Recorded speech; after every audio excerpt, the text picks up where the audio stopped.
घुसियाना में दाखिल होने के बाद मुझे अपनी ज़िंदगी का एक वाक़या याद आया। शुरू में जब हम मिलाद कम पढ़ते थे तब हम भी 3 भैंस पाले थे। घास छीलते थे, खिलाते थे, मदरसे में पढ़ाते थे।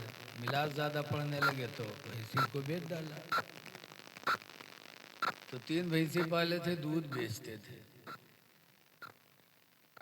तो नानपारा गए लीटर खरीदने के लिए। जब दुकान वाले से हमने कहा भैया लीटर चाहिए, तो उसने कहा बेचे वाला कि खरीदे वाला। तो हम कहें इनका दुई मेर होते का, कहीं हाँ दुई मेर होते। हम कही कैसे, कहीं बेचे वाला लीटर तनी कम रहा था, खरीदे वाला तनी बड़ा रहा था। तो घुसियाना आने के बाद मुझे वो वाक़या याद आया। आप लोग भी आगे आ जाओ भैया, अगर जगह हो तो बैठ जाओ। हमारे खजांची इंसान साहब से हो सके तो इन अपने मेहमानों के बैठने का इंतज़ाम करें। कमेटी वाले, मदरसा मस्जिद की कमेटी वालों, ज़रा अपने मेहमानों का इस्तकबाल करो और ये आपके मेहमान हैं, इनकी इज्जत करोगे अल्लाह आपसे राज़ी हो जाएगा। और ये जलसा सुनने के लिए आए हैं माशाअल्लाह। इस दौर में अगर आपके अंदर दीनी जज्बा इतना है तो बहुत बड़ी बात है। इस दौर में इस्लाम से मोहब्बत करना बहुत कठिन काम है। लेकिन किसी कहने वाले ने बहुत पहले कहा था, इस्लाम की फितरत में कुदरत ने लचक दी है। इस्लाम की फितरत में कुदरत ने लचक दी है, तुम जितना दबाओगे उतना ही ये उभरेगा। इस दौर में भी मुसलमान होने वालों की तादाद बढ़ती ही जा रही है। नहीं अपने यहाँ कहीं सही। तो 2 तरह के लीडर हमने सुना। तो इसीलिए आज मैंने घुसियाना आने के बाद अपनी तकरीर का मौजू सूरह रहमान की आयत का एक हिस्सा बनाया। अल्लाह ताला फरमाता है कीमुल वज़न बिल क़िस्त, ऐ ईमान वालो तराजू कायम करो बराबर बराबर। वला तुक्सिरुल मीज़ान, वला तुक्सिरु फिल मीज़ान है कि वला तुक्सिरुल मीज़ान। अल्लाह फरमाता कीमुल वज़न बिल क़िस्त, बराबर बराबर तराजू कायम करो। वला तुक्सिरुल मीज़ान, और तौलने में कमी न करो। 30वें पारे में वैलुल लिल मुतफ़्फ़िफ़ीन, कम तौलने वालों के लिए बर्बादी है। बराबर बराबर लीटर रखो, जैसे खरीदो वैसे बेचो। जब रोज़ी हलाल होगी तो आपकी इबादत भी बारगाह मौला में कबूल होगी।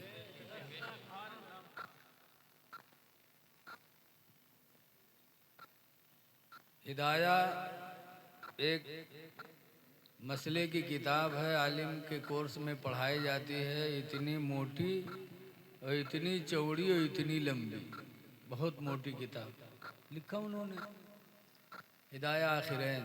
और सिर्फ ख़रीदो फरोख्त का बयान पूरी किताब में कि तिजारत कैसे की जाए, ख़रीदा कैसे जाए, बेचा कैसे जाए।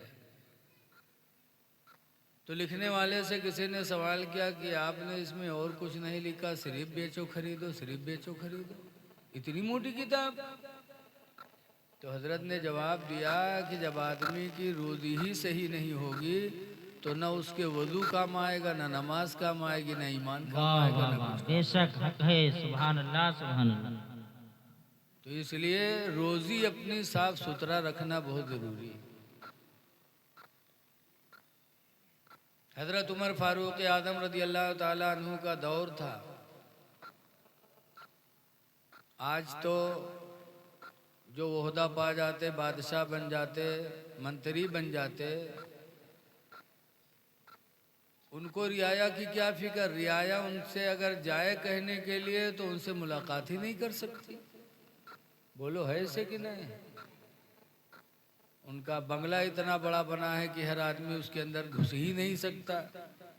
खड़े रहो, इजाज़त मांगो, वसीला लगाओ तो हो सकता है रसई हो मंत्री साहब तक। लेकिन हज़रत उमर रज़ी अल्लाह ताला अन्हु पूरी दुनिया के बादशाह थे, खलीफा थे, अमीरुल मोमिनीन थे। दिन में हुकूमत का काम देखते थे पूरी, और रात में जब दुनिया सो जाती तो हज़रत उमर रात की तन्हाई में बस्तियों में अकेले निकल जाते।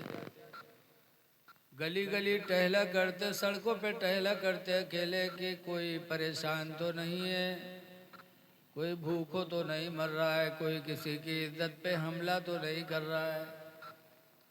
रात रात अमीरुल मोमिनीन निगहबानी के लिए फिरा करते थे। आवाज मंत्री अगर अकेले कहूँ पहुँच जाए तो फौरन दुखड़ दिया जी। बोलो ऐसे क्रिमिनल होते हैं कि बच नहीं सकते।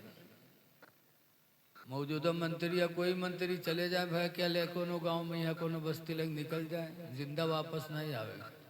हर आदमी निगाह गड़ाए। लेकिन उनका किरदार इतना अच्छा था हजरत उमर रदी अल्लाह अन्हु का, अल्लाह वालों का, कि रात में तन्हा टहलते थे, किसी का कोई खौफ नहीं रहता था। हजरत अली शेर खुदा रदी अल्लाह ताला अन्हु एक दिन ऐसे रात में टहल रहे थे अकेले, तो किसी ने पूछा कि आप अपने साथ कोई निगरान नहीं रखते, निगहबानी करने वाला, अकेले टहलते हैं, कोई हमला कर दे तब? तो हजरत अली ने फरमाया था, मेरा साथी, मेरी निगहबानी करने वाली मेरी मौत है। क्या है? मौत हमारे साथ है और अल्लाह ने उसका वक्त मुतय्यन कर रखा है, उससे पहले कोई मुझे मार सकता ही नहीं है। तो मेरी निगहबानी मेरी मौत करती है कि मौत से पहले कोई मेरे ऊपर हमला कर ही नहीं सकता। ये अल्लाह वालों का अकीदा होता था। तो हज़रत उमर रज़ी अल्लाह ताला अन्हु रात में गश्त कर रहे थे तो एक घर से कुछ आवाज़ सुनाई पड़ी। तो हज़रत उमर ठहर गए, कान लगा के सुनने लगे। तो क्या सुनते हैं कि घर के अंदर माँ और बेटी दोनों झगड़ा कर रही हैं। ए चुप रहो तुम लोग बच्चे। घर में माँ और बेटी झगड़ रही हैं, किस मामले में? वह घोष इनके घर रहा है। उस जमाने में भी घोष ही थे। हर जमाने में दूध की जरूरत रहे तो हर जमाने में घोष रहे। बोलो भाई। तो घोषी ही का घर था।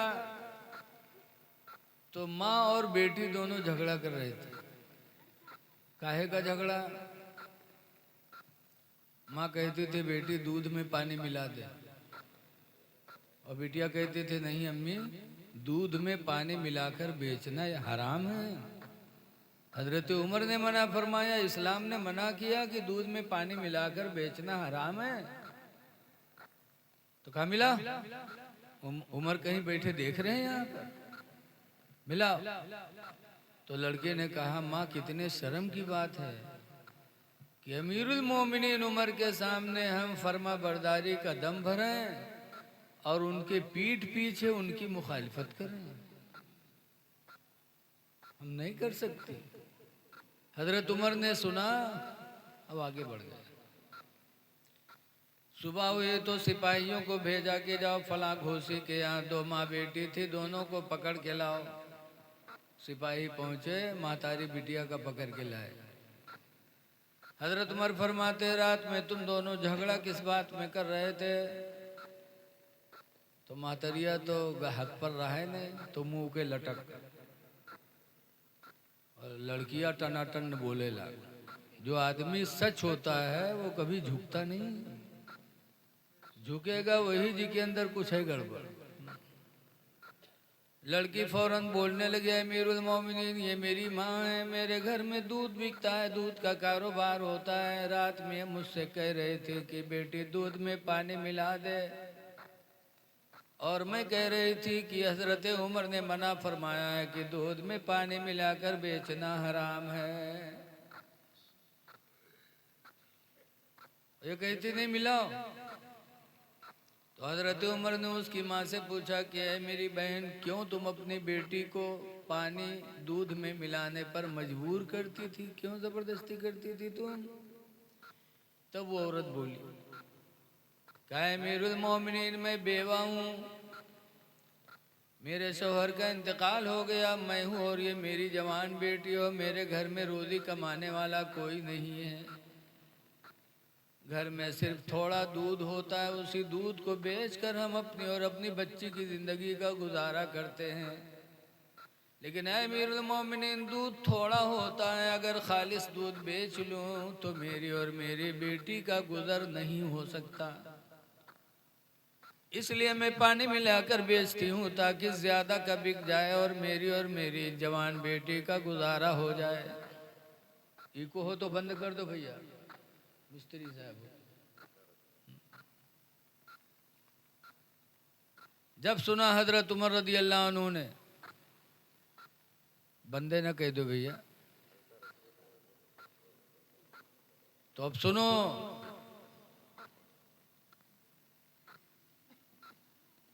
आज लोग मुसलमान होने के बाद कहते हैं हम फला बिरादरी की थे, फला बिरादरी से हम शादी कर लें।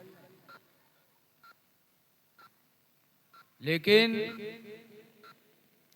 हजरत उमर रदी अल्लाह ताला अन्हु कुरैश खानदान के, और वो जब ठीक बोले लागे तो कर ना छेड़ो यार, अभी जैसे बोलता था वैसे कर दो, गलती किया मैंने बोल के।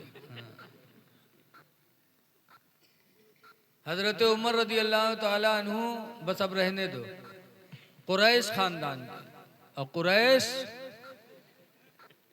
अरब में बहुत ऊंची बिरादरी मानी जाती थी, और वो औरत घोसी बिरादरी की। घोसी कौने कौने माओ तो भैया, पिछड़ी मैया की? बोलो, गुस्सा है ना, पूछ रहे हैं आपको समझाने के लिए। घोसी किस में शुमार है? अरे ओबीसी मतलब वो मैं हिंदी में बताओ।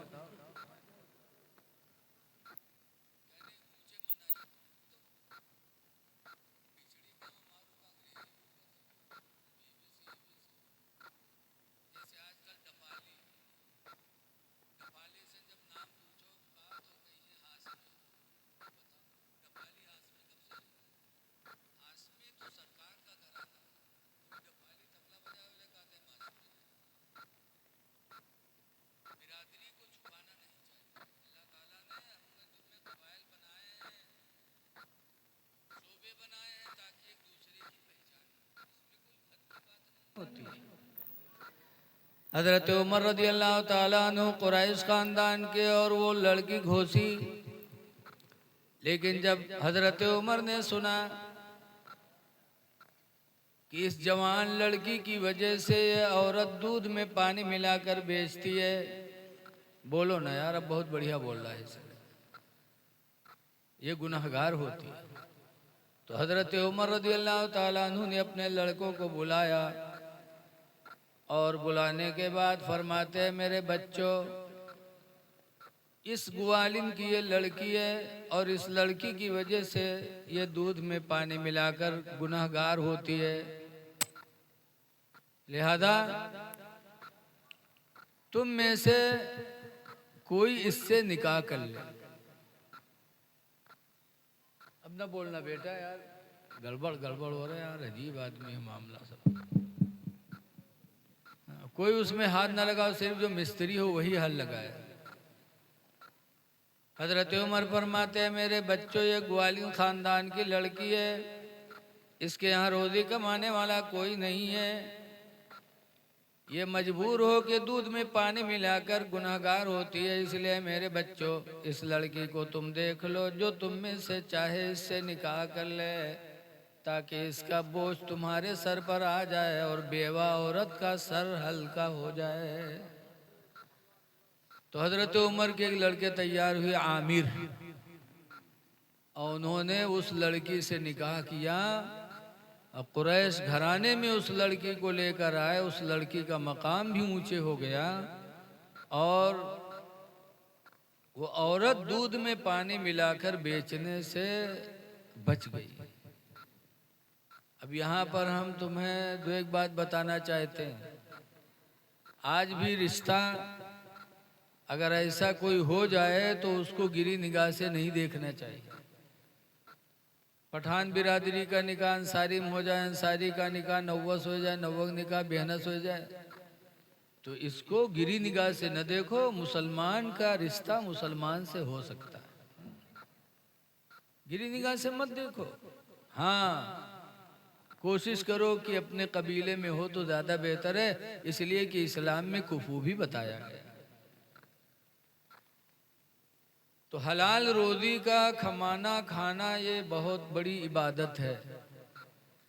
इसीलिए अल्लाह ताला कुरान में फरमाता, या अय्युहल्लज़ीना आमनू, ऐ ईमान वालो, इज़ा कुदियतिस सलात, जब तुम्हारी नमाज अदा हो जाए, फंतशिरू फिल अर्द, तो ज़मीन के ऊपर फैल जाओ, वब्तगू मिन फदलिल्लाह, और अल्लाह की दी हुई रोज़ी को तलाश करो। रोज़ी तलाश करना भी इबादत है, लेकिन हलाल और हराम का फ़र्क होना चाहिए। यही हज़रत उमर रज़ी अल्लाह ताला अन्हु है कि जो लोग शहीद हो जाते, उनके घर के लोग, उनकी औरत बेवा हो जाती या बच्चे यतीम हो जाते, या जो लोग जंग में चले जाते, तो उनके घर का सामान खरीद कर कौन लाए? तो हज़रत उमर रज़ी अल्लाह ताला अन्हु अमीरुल मोमिनीन थे। इसके बावजूद बाजार से सौदा ला ला करके सबके घर पहुंचाते थे। जरा गौर करो, हम नाम के मौलवी बन गए। हमसे कोई कह दे कि मौलाना बाजार जा तो लखीमपुर तनी 5 किलो आलू लेता है, तो हमारा दिमाग खराब हुई कि यार आलू मंगाओगे रहे तो हम बिन मिले का। और वो अमीरुल मोमिनीन, इतना बड़ा दर्जा हज़रत उमर रज़ी अल्लाह ताला अन्हु का, क्यों दूर फरमाते, लौकाना बादी नबीयुन लकाना उमर इब्नुल खत्ताब, कि अगर मेरे बाद भी अल्लाह किसी को नबी बनाता तो उमर को बनाता। बेशक इतने बड़े अमीरुल मोमिनीन, लेकिन लोगों के सामान बाजार से खरीद खरीद के घर पहुंचाते रहते थे।